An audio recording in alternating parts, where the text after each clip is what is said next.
palliativo che comunque su cui la Regione non si sottrae.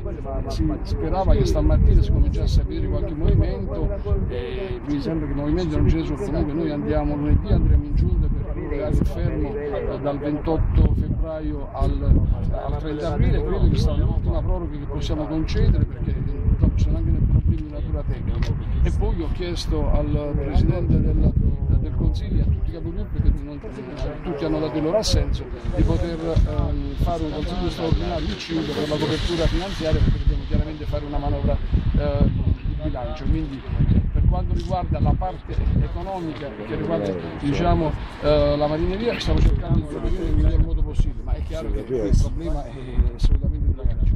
Sul ritardo delle dragate cosa pensi?